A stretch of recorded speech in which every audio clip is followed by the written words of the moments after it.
After Bloodborne kind of felt a little bit patchy on the last revisit, I've been very keen to jump right into Dark Souls 3 since I've always considered it a very close second to that one. And there's a chance to overtake it here, really. This one's always stood out thanks to a very consistent quality across the game, and an outstanding boss roster. Two things that should put it in very good stead for this rating system.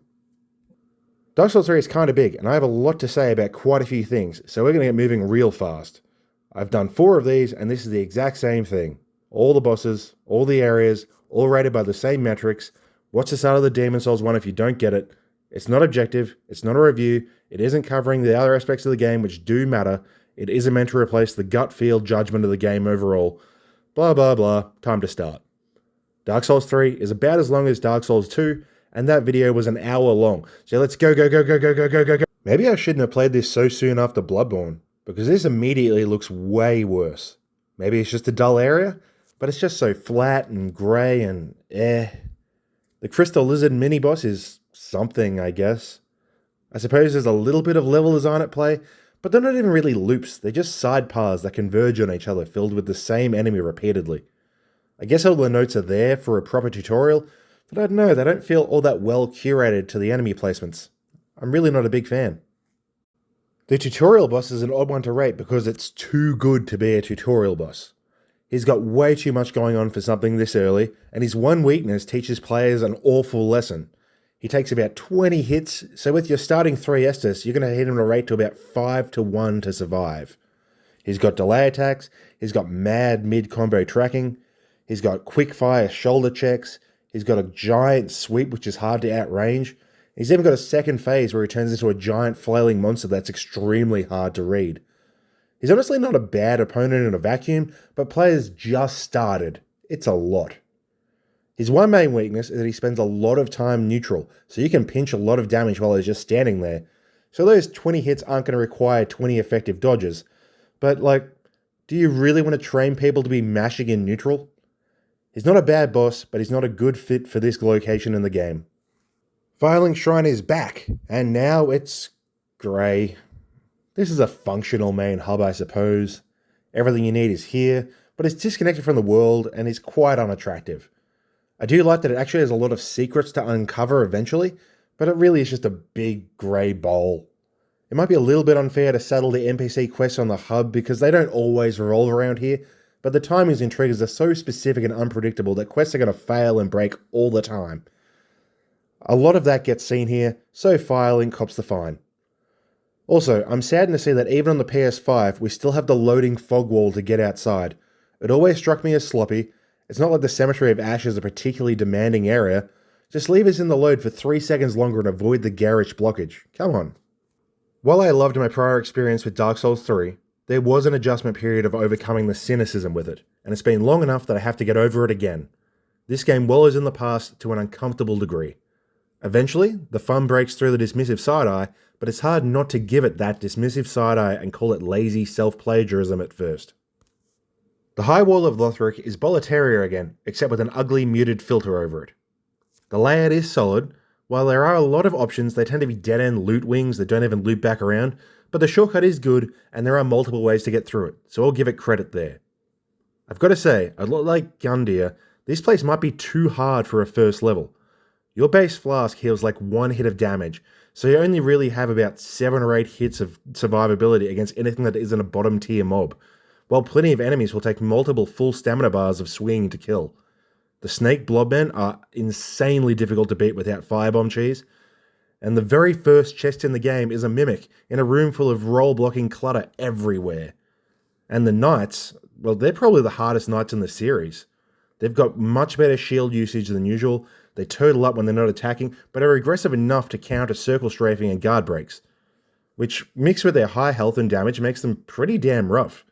There is an intensity that comes from being a shock to the system, but I think it might be a little bit too much this soon. With that said, the boss here is the most reasonable thing we've seen so far. He can charge around a bit and be fairly intimidating, but he's super slow between attacks and doesn't hit you hard enough if you can avoid being frostbitten. It's a nice introductory setup where you're fine as long as you don't eat like 4 attacks in a row. His delay attack is long enough to recover from, then dodge properly, teaching the lesson without punishment, while the rest of his kit is more reactable and fairly fun and diverse. It's probably the easiest thing we've done all game, but is a good fit for where he is. The Undead Settlement is where my cynicism starts being broken. It's easy to dismiss it as a retread again, because it absolutely is just another attempt at Hemwick from Bloodborne. That's not even the same series. So yeah, absolutely, it sets off some cynicism bells. However, it is undeniably a better Hemwick. It's absolutely enormous. It's this honeycomb mass of stacked, interweaving segments which all join together and let you explore over an obscenely large area. It looks great with those rickety roofs. I love the farmers ripped out of Bloodborne. I love those goofy little thrall dudes struggling to haul around their giant swords.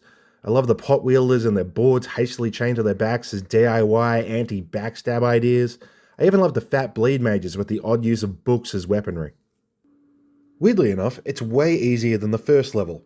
Like, not in comparison. I literally think it's easier even if you run back through the high wall with your upgrades that you found here. The enemies go down easier, they hit softer, no one fights with the turtling prowess of the knights, there isn't a single enemy approaching the difficulty of the snake blob guys. This is a much more reasonable first level. I do have one slight complaint with how it handles its complexity, however. It doesn't flow very well. There are cutbacks and loops all over, but they don't synergize at all, so there's a lot more side warping than I'd like. For instance, at the start there are two routes to get down to the lower portion. They connect up at the bottom, but they're completely independent paths on the way there. So you get down to the next bonfire, and then you walk back up to the top to loop the path that you skipped, or you hit one of them backwards and then have to walk back once you're up the top. Similarly, the Giant's Tower section connects to the boss door, but the point of that tower is to make the path to unlocking the boss door easier, and that's in an entirely different place. Hell, you need to walk back to the hub to buy a key to access the final section, instead of just putting the key in the level. The boss here is generally one of the better spectacle gimmick bosses From has done. Admittedly, that's not a high bar, but it's something. It's a fight where you need to slap pimples scattered around a big, clumsy tree monster rather than just smash down a health bar. I had a hell of a time finding the last pimple I needed to hit to kill him, which was annoying, but until then I found it pretty fun. The Road of Sacrifices is both our introduction to levels that exist merely as branching points for main levels, and to wholly new content. Finally, we have a setting which is completely new. I like the autumnal orange visuals, and I think the enemies are a lot of fun. It's quite large and has a surprising range of locales, given that it is largely just round and flat.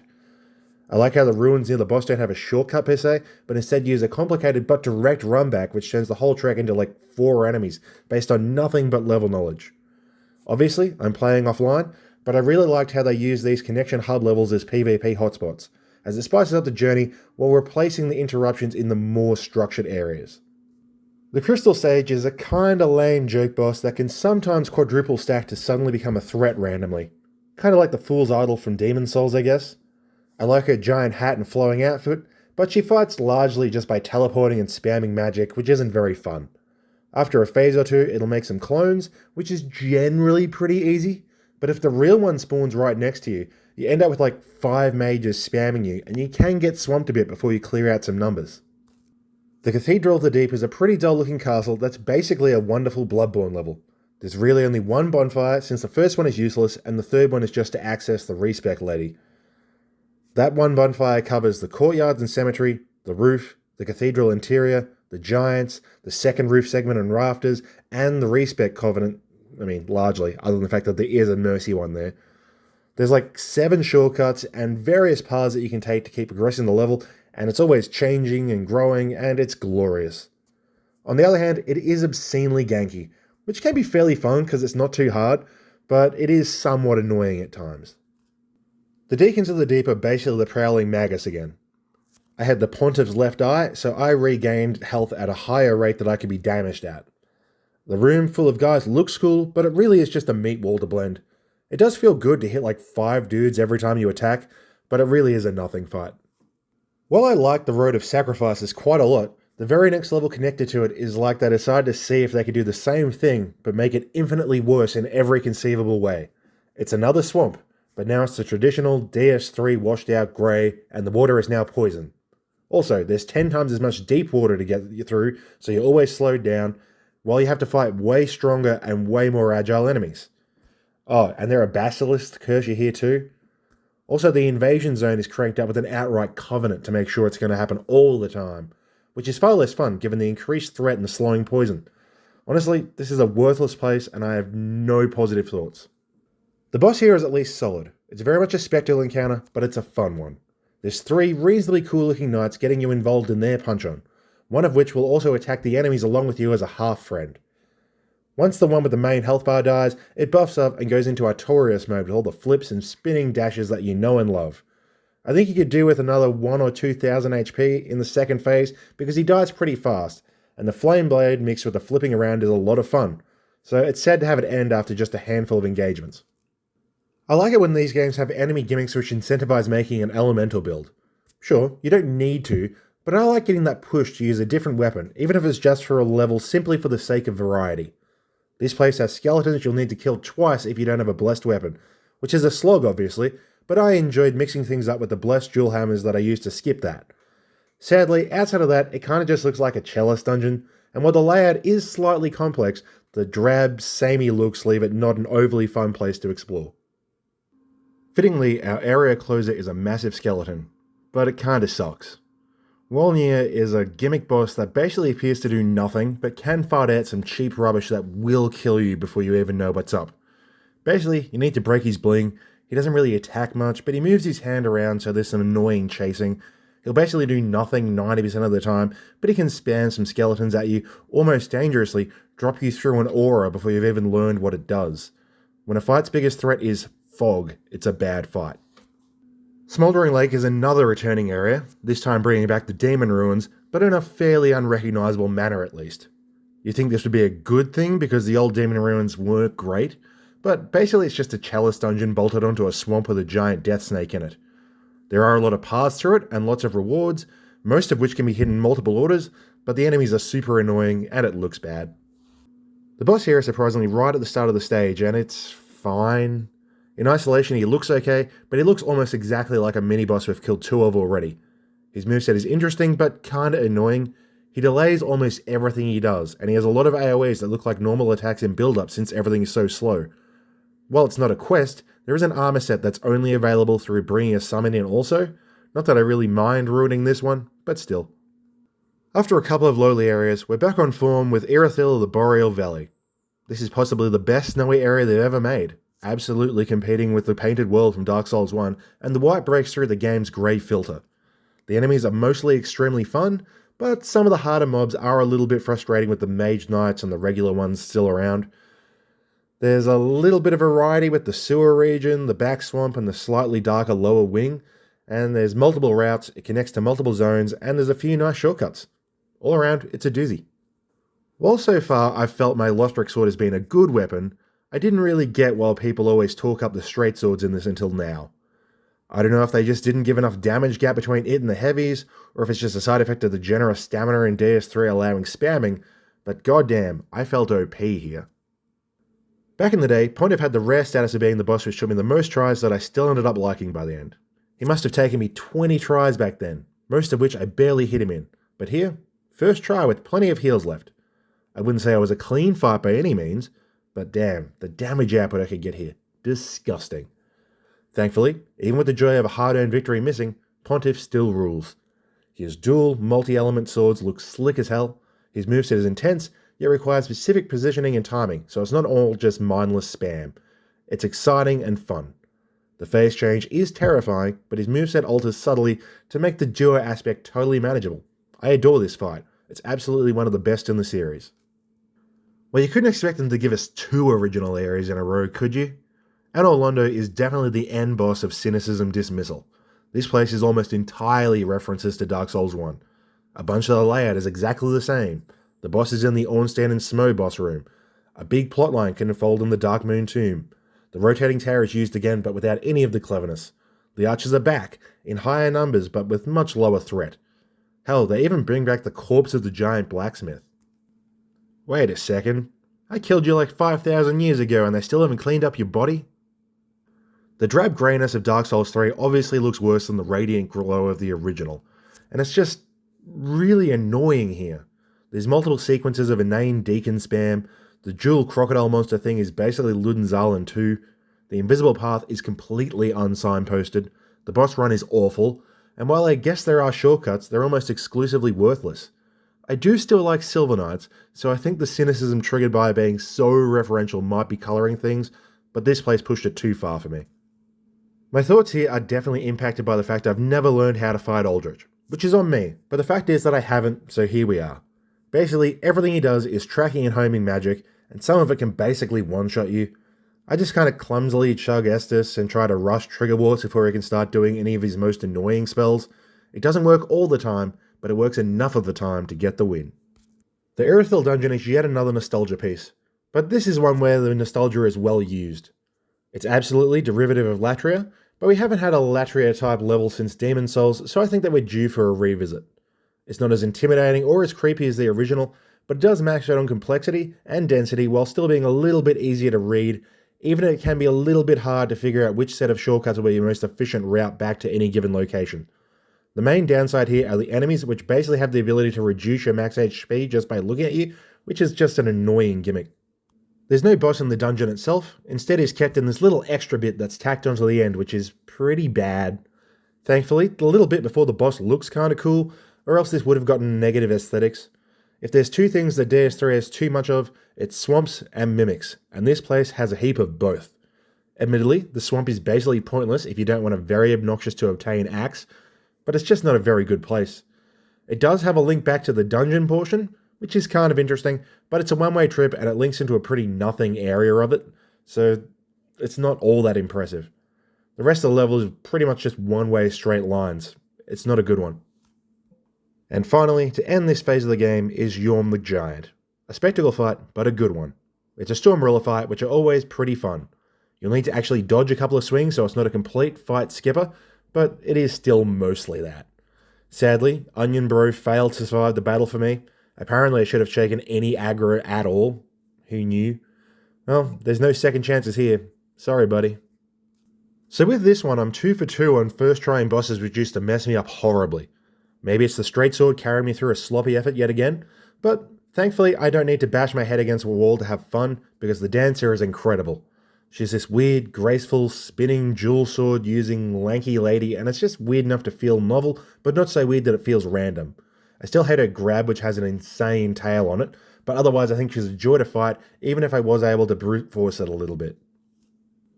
I had a couple of choices for where I could go next, and I chose to start the main path to finish up some NPC quests instead of hitting the optional areas first. Lothric Castle is of course more Highwall of Lothric, which is of course more Boletaria. It's all stuff we've seen before, but there's been a long enough break between visits that it's not too derivative. The layout is solid but has minimal flow. It's more or less isolated wings of content of a main path, with not that much in the way of linking back and forth between them. This did at least confirm to me that I wasn't just bad. Well, not only bad. Lothric Knights are genuinely the hardest knights in the series. They have by far the best shield management of any knight variety I've seen. So, good on them. I find them annoying. See Dark Souls 2? This is how you bring back Ornns. He's big, he's dangerous, he's now got a sick-ass shield and this crazy, machete axe thing. There's these awesome rotting dragon things floating around. The moveset is new, and it's a nice mix of quick slams and some very specific slower moves. I do think he could use a little bit more bling since he is very grey, and I don't like that he has so much knockback on a narrow stage with no walls. He did in fact get my second boss death of the run from a mere shield bonk, but otherwise, I think he's great. As a redo of my least favourite place in Dark Souls 1, you'd expect the Grand Archives to be a lowlight for me, but I actually think it's one of the best levels in the entire series. For once, I like the dull filter. The dilapidation adds some character to what is really just piles of books. The big selling point is the layout, which is phenomenal. There's 4 massive shortcuts back to the single bonfire, along with another few intermediate ones. You're always opening new spots, and the unlocks are useful. I also love how it just keeps getting bigger. It looks like it'll just be a little library, but there's so many weaving paths through that, and then on top of that you got the roof and rafters segments. It just keeps going. I love the rush pressure of the Sage, and the wax head gimmick is goofy fun. I will say that I don't like that you can't top up the wax timer though, so if you reach the next wax point too quickly, the first dose will run off 10 seconds into the next spot and you'll get cursed. The Twin Princes are a boss where I love about 75% of the fight, but the other 25% almost ruins the whole thing. I've been having an easy time of things this run. I died twice to bosses in total, one of which was to gravity. With my old curved greatsword playthrough, these bros were no biggie, so I was pretty confident here. Needless to say, they dropped me like 20 times. I got wrecked so much that I spent the time to upgrade a big sword because I felt like I was keeping the fight alive long enough, but I was just hitting too softly when I'm only getting one swing. But then, with the big sword, I just couldn't hit them without it becoming a trade. Curved Grady's appear to be the sweet spot for me. I got them first try after swapping back though, so I guess I did get a smidge tighter on the timings. Anyway, they're largely super cool. There's a great intro, there's a great albeit uncomfortable phase change scene, the flashy, cool moves that are largely understandable despite all the flair. I even love the added magic in phase 2 since it basically just makes you keep moving while you keep your cool and keep fighting the main guy as you normally would, which just feels awesome. What's not to like? Basically, my issues are just with how tight the windows are and how the lock-on breaks with some moves.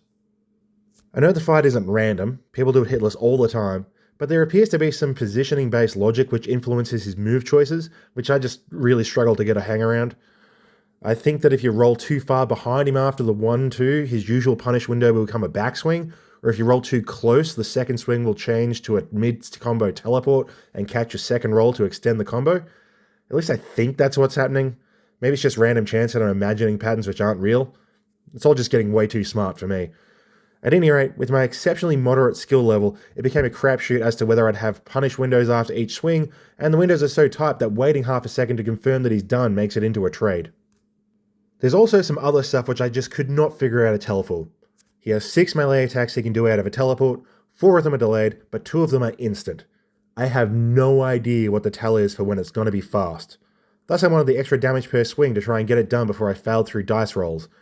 I'm thinking that maybe it's like if the lock-on breaks, you should dodge immediately.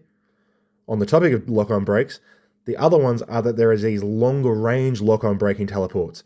And when it works, it's cool. There's a mad 2-second flare of trying to find him before he drops a massive 1000 damage beam which is hard to dodge without the lock-on side roll angle. And in phase 2, it becomes this super fun double tap. But if you miss him or if he just goes so far that you can't get the lock-on to re-trigger, you pretty much just get hit and it feels like total bad luck. So yeah, I had an awful time, but I had a really good time whenever I wasn't having an awful time. So I've got another few optional areas before the end boss and DLC.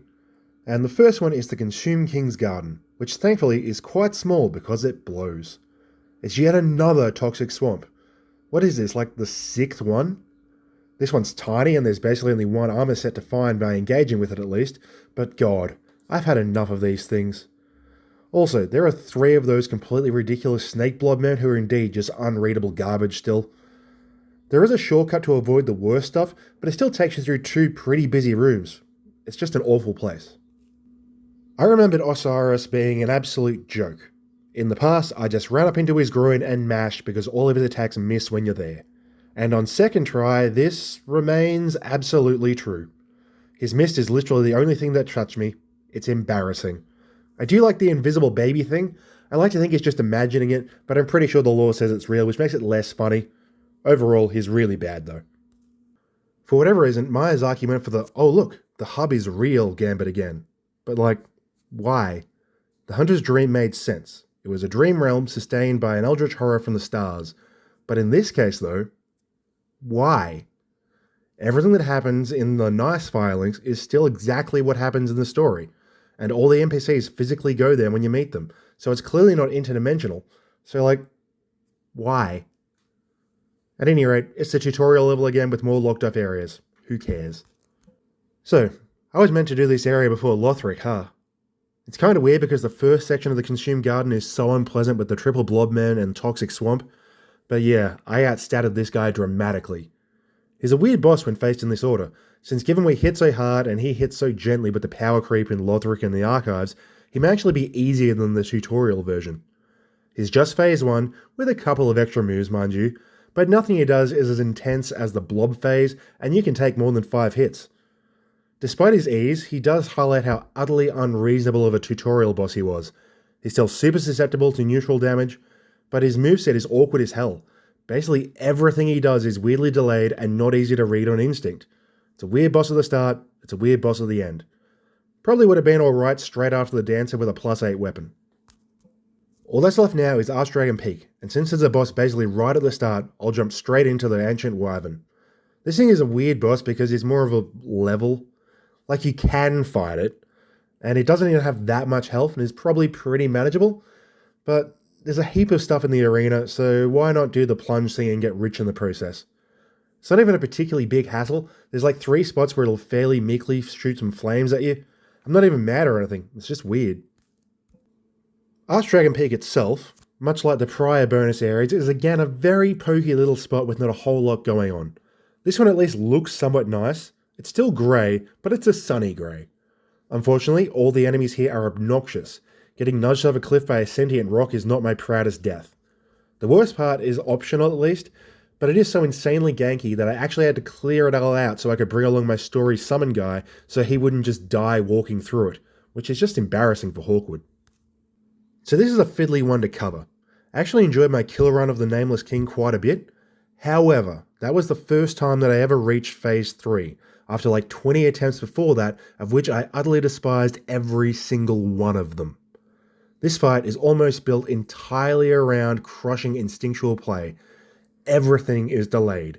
Everything is awkward and weird. Every combo looks like it pauses to neutral between every swing. It's a fight where you need to painstakingly learn every single thing he does, one by one, until it all clicks. It's similar to a lone or a bunch of Elden Ring bosses in this regard, and I don't enjoy this structure at all. Now once I had many, many deaths of experience and could actually understand what was going to happen, he was pretty fun. Not that this is a particularly clean fight, as this is only the second time I'd gotten through more than about 20 seconds of Phase 2, but every other minute of the lead up was an agonizing onslaught of learning every single attack's delay, learning when to lock on and lock off, which attacks were actual windows and which were fake outs, which windows were long enough for a heal and so on. It's entirely memorization, and I don't like the process of getting all of that internalized without a little bit of instinctual fun to mix it up. So yeah, I'm sure I'd enjoy him on a replay while he's still fresh, because I did like my last 5 minutes with him, but I despised the first 90. Also, ironically enough, after I raided on Gundyr for incentivizing so much neutral damage, I did like 20% of my damage here from neutral. Miyazaki was playing 4D chess with me all along. As normal, I like doing the end boss as the end boss, so I'm off to the DLCs instead of taking down the Soul of Cinder just yet. When I say that Dark Souls 3 has always been a competitor to Bloodborne as my favourite one, I tend to add a caveat to that, in that I'm talking about base Dark Souls 3. Usually in these games, the DLCs are a highlight, but honestly, I think the DLCs for DS3 are basically awful. The second one has some highlights, so it should still do okay, but I always thought that Ashes of Ariandel was basically just outright garbage in my old playthrough. It's one of the worst levels in the game, with 2 of the worst bosses in the game, albeit for extremely different reasons. Let's say if my opinion has changed. I am going to cheat a little and split the level into 3 parts, even though there's no title card to truly differentiate them as separate stages. But it really does feel like 3 distinct levels, and they are pretty large. It could be argued that it's a similar situation to Upper and Lower Blighttown, but all of these 3 zones are much more involved than Lower Blighttown, so I'm going to do it. There are 2 types of snow levels, and From are reliably incredible at one and abhorrent at the other. Snow castles or cities are commonly among the best in the series. Ariamis, Lois, and Irithyll are all supremely good stages. On the other hand, when they do snowfields, they're just about the worst stages ever placed in any game ever. Obviously, the Painted World of Ariandel is a snowfield. It's definitely one of the best looking ones they've ever done, but it's just a bitter, terrible place. It's a big blob with a few miscellaneous treasures, 50-odd wolves, some ganks of some very annoying soldiers that mix turtlers with ranged spammers and flame sprays, dozens of awful trees that spam dozens of homing magic orbs at you, and a repeat of the Great Hollow but with a great bow explosive archer. I guess the big knights are okay in isolation, but it's really just the worst. Layout-wise, there's a gauntlet which lets you cut out a wing of it, I guess, but there aren't really any shortcuts or quick loops. I utterly despise this place, and my system should be redesigned with more methods to penalise it. Since I'm being nice and giving this DLC 3 levels, I may as well cover the first boss before we head down to the town portion of the Painted World. It's us! It's a crappier than usual NPC with 3 wolves, and then it summons a giant big wolf from the prior level a little bit before he dies. The wolf itself is no Sif, it just jumps and runs around, being a little bit annoying with a lot of charging. It's a lame fight in all phases. The Corvian settlement maintains the snowfields bad, snow towns good rule. It is definitely the weakest of the snow settlements we've seen in the series so far, largely just because it's kind of small, and this may be my fault for splitting the level in three, but there's still a solid 20 minutes of content here, and it's very distinct looking to everything around it. The rot bulbs and decrepit bird people do add visual flair, but generally speaking it's just a fairly average looking village. The layout is a little bit too condensed, but it has everything we want in a Souls level. There are a lot of little one-way loops or alternate paths that only hold 5 seconds of content, but there's still a couple of really good ones, with some interesting use of jumps and drops to work through it all. I don't like the claw enemies, and it needs an extra wing on it, but it's a solid place.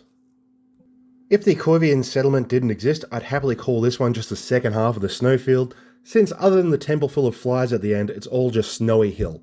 But I guess it'd be weird to randomly interrupt one level with another level and then go back to saying we're back in the first one. So it's a third stage. This one has a lot better layout than the field portion. There's a lot of choice in taking high and low paths to counter and encounter severity. There's some nice shortcuts, but the annoying night mobs are back. These guys just suck. They're just as good with their shield management as the Lothric Knights, which is an annoying thing to be when there's 6 dudes throwing javelins or blowing fire everywhere all the time. It's an annoying place, but it's okay. So here's the thing. I get that she's fairly popular, but in my prior playthrough, Sister Fried was my least favourite boss ever. Not in the game, in the entire series. Maybe any series. I could not stand her, and I utterly despise the experience. And redoing this fight is something I've been quietly dreading the whole time I've been making these videos. In short, I feel the DLC bosses have been getting too much health starting from here, and, with 3 full health bar phases with a total of almost 19,000 health, can you really blame me?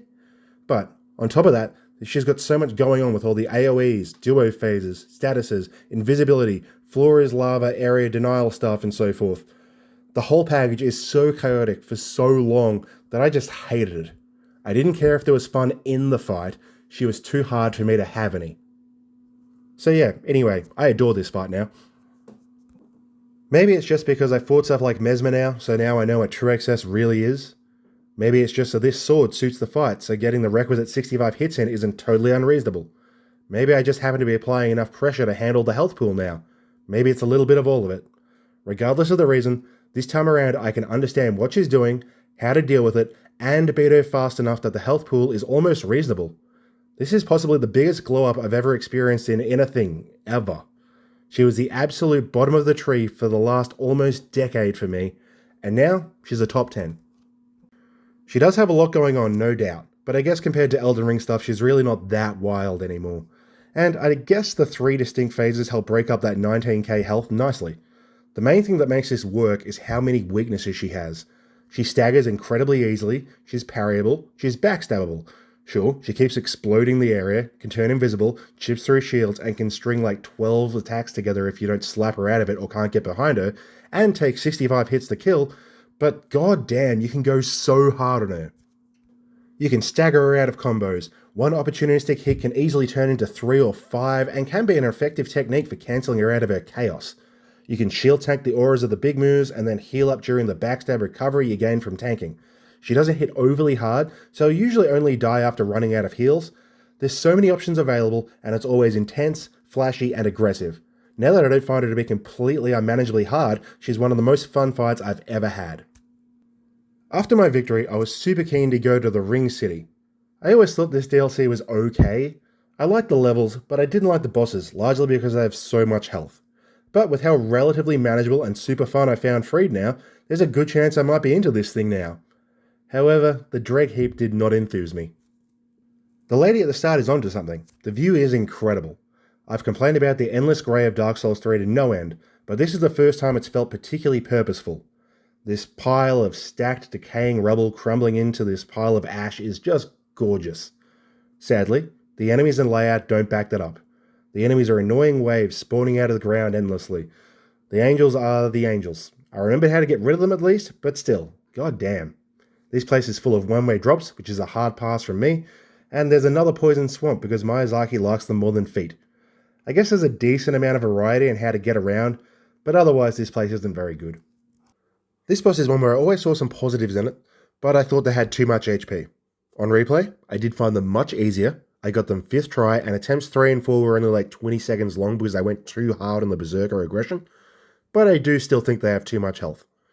I mean, in my footage, it won't really look like it. I absolutely destroyed them, but they do have a lot of health. This is definitely my proudest kill of the whole video series so far. It's not a no-hitter or anything, but god damn do I do some damage. I broke my formula of using some New Game Plus with an unusual weapon for intro footage, because I wanted to get the whole thing into this video. To say the least, this win felt good. As such, I'm conflicted and still thinking that the fight is too long and drawn out if you can't dish out the insane DPS I pulled off. If they didn't have 1,000 more health per enemy than I think they have, I would have beaten it first or second try in a kind of dour, all heals used, sloppy mess.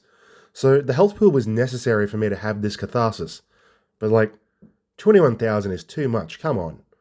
The dual phase is pretty good. One goes aggro, the other largely sits back and casts toxic on you, but can get involved with time to time, so it's still dynamic. You wouldn't know it from my footage because they blitzed the first guy before they even had a rage swap, but they'll take turns charging up and it's a lot of fun. Phase 2 is more simple, it's just one dude, he has some nastier moves and more health, but it's pretty similar with some very readable higher stakes dodges. Depending on the order of kills, he gains a different super move. I think the meteors are a lot easier than the laser, so it's not very balanced, but it is a nice twist. After I split the fairly small Ashes of Ariandel into 3 areas, I tried to think of a way to make the main body of the Ring City into multiple zones, because even without the Dreg Heap, it's absolutely bigger than the first DLC. But it's like 6 distinct mini areas, and really none of them are big enough to warrant overruling the single title card rule. The outer wall is just a single Judicator spawn puzzle. The inner wall is a single staircase with a 2-story tower and 2 enemy courtyards on the side. The 11th swamp area in the game is maybe big enough, but it's largely just empty space. The back end is a very simple Dragon Bridge Rust section, a short spiral tower, and 3 areas which are basically just boss arena entrances. I'd have counted the Gale one if it came with a name tag of its own, since it covers a lot of space and is separated by a warp, but it really is just an NPC fight and one night with the rest just being boss room. It's silly, but this really is just one big-ass level with a lot of really diverse subsegments. Anyway, since I couldn't split it, the level is solid. As you can see from above, the scenery changes a lot. I wouldn't say that any of it's particularly amazing looking, pretty middle of the pack for both the city and swamp zones, but it is varied and it doesn't look bad. It is fairly obnoxious to actually play through though. Basically, every enemy seems designed to be obnoxious. We've got guys who curse you by existing near you, turtle mages which make pain circles and recover themselves and Beyblade around, weird bug monsters with annoying grabs, a dragon bridge sequence, and tanky giants who summon armies of enemies which can do obscene amounts of damage. I think the heralds and knights are pretty fun in isolation, but they're almost entirely in mob form now. So with that being a single entry and the kiln just being a mood setter in this one, we've got a quad boss rush to close things out. Midiu was actually the only boss here which I liked in the past, which is a little ironic being the HP being my core complaint. He's the tankiest, longest fight in the game, but he's just so old-fashioned and simple. He really is just a patience and keeping a cool check. I find a zen pleasure in methodically monitoring your positions and picking out the safe moments efficiently. He is less fun than the more exciting fights in here, but he is still very enjoyable to me, even if I do take a slower strategy against him with not a whole lot of head focus. As this is my first fight with him since the DLC came out, I was pretty sloppy, but that did mean that I had a very satisfying whittling down to the last quarter of his health with no heals left. It's kind of weird how these DLCs have 4 of the hardest fights in the entire series, and the other 2 bosses are dramatically easier than the levels. This one at least has the excuse of being an old monk repeat, so it's definitely reliant on playing online and getting a good invader, but without that, it's just 2 painting guardians and a dude with interesting spells but the passivity to let you fight painting guardians without it becoming a mess. I have a secret I've never told anyone about until today. It's a great shame, and I thank God every single day I've never been pushed more when I've simply said that I don't like Gale because he's got too much health and it's too hard to play cleanly for that long. Because I was hiding something. Something dark. In my old fight, when I was at my wit's end, I hid in the wreckage and cheesed him with Toxic Mist. I made it to phase 3 after a couple of tries after hitting him like 25 times with my beefy ass curve sword, immediately ate one of his insane lightning flip out combos and saw the sheer amount of skulls spewing out all the time, and I just noped out. Like I didn't even try enough to get super frustrated. I just saw what I'd have to put up with for several more minutes after already struggling with the first 5 minutes and just decided, nope, not for me. I'd like to say I'd just been beaten down by the Freed experience, but I at least put real effort into that. And really, I was just intimidated by his supreme awesomeness. I mean, I wasn't wrong, the health pool is huge, but I didn't find it as silly as before. I did first try this after all, but this sword is insanely broken, so the fight wasn't all that long. So I could definitely see the duration getting on there on reasonable end if your weapon isn't quick enough to steal like 4,000 total damage from neutral. But otherwise, he is glorious. There's so much flash and energy, but his pauses are long and plentiful, so the damage uptime is crazy high. As the fight goes on, he keeps gaining levels in shock and awe, and it really does become one of the most insane spectacles the series has ever had, while his hefty recoveries keep things from getting too overwhelming. He has a great mix of instinctual and memorization-led moves, so you always shift in between lizard brain mode and direct strategy mode. Honestly, I'm kind of bummed that I killed him first go, because I definitely could have been 6 or 7 hits cleaner, and with a little more understanding, with all the chaos he brings, I would have felt like a god. It still kicked ass regardless, all-timer. I have a goddamn bone to pick with Fextra Life. I've made some sacrifices for the goal of doing NPC quests properly. From reading the Uriah quest, it reads quite simply. Summon her for the last boss and have her survive, then you get her gear, quest complete. If she dies, she goes back to the shrine and you don't get her gear. Ergo, I've got to summon to finish the quest. It's insane to tie an NPC quest to the final boss, but here we are, it seems. Well, doing some further reading to make sure I didn't accidentally jump to New Game Plus, after I'd already done that, I discover an entirely different discussion elsewhere that you can get the ending without summoning for her, and then she drops literally everything you get from finishing the quest if you just kill her then. Again, I have ruined an elite level boss for nothing. Much like with Ludwig, I'm going to let my memories take over because I absolutely love this fight and I won't totally besmirch its mechanics and excitement because of my own bad reading comprehension and Fextra incompetent quest summarization and writing skills. Obviously, the summon mediocrity of this experience lowers it quite a bit, but he is a great boss when you don't ruin it. I love it when he ninja flips, I love it when he gwins, I wish they went even harder with it and just let him rip out some meme builds from over the years. I want to fight Giant Dad Soul of Cinder. I want him to rip shields out of the ground and become a howl monster for 30 seconds. It's such a good idea for a final boss of the series, and they did it almost perfectly. And I spent the entire time hitting his distracted ass. And on that completely unnecessary lowlight, that's Dark Souls 3 down. Outside of the scoring stuff and just looking generally at it, it's been a bit of a give and take. I dramatically improved my views on the DLC bosses, which I now largely adore, but I lowered my feelings of the general standard of the game and typical level design.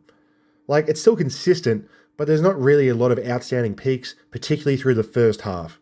I also struggled a lot more with the color grading and cynical leading on prior entries than I did the first time around.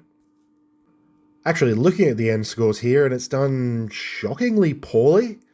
Like, I mean, it's still one of the top scorers, but just quietly, if I thought anything was going to handle the content mass of Elden Ring, in the context of this rating system anyway, it would be the supreme consistency of Dark Souls 3.